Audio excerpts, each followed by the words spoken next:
அரசியல் கட்சி தலைவர்கள்லாம் ஒரு சிலர் தான் இங்கே மேன்மையாக பெரும்பாலும் புகழ் பெற்று இருக்கிறீங்க.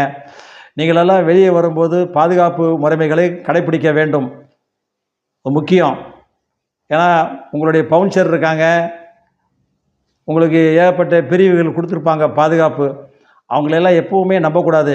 உதாரணம் சொல்லப்போனால் ரஷ்ய அதிபர் அவர் நடந்து வரும்போது பாருங்கள், வலது கையை அதிகமாக ஆட்ட மாட்டார், இடது கையை வேகமாக வீசிக்கொண்டே செல்வார்.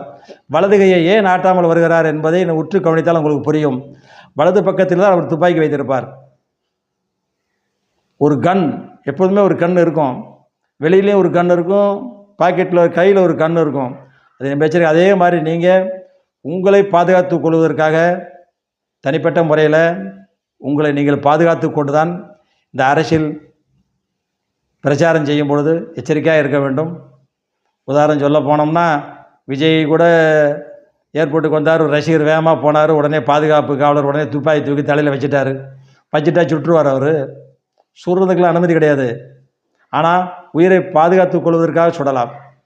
அப்படி ஒரு சட்டம் இருக்குல்ல, அதை புரிஞ்சுக்கிட்டு நீங்கள் அரசியல் தலைவர்கள், மேன்மையான பொறுப்பில் இருக்கக்கூடியவர்கள் எச்சரிக்கையாக இருக்கணும்.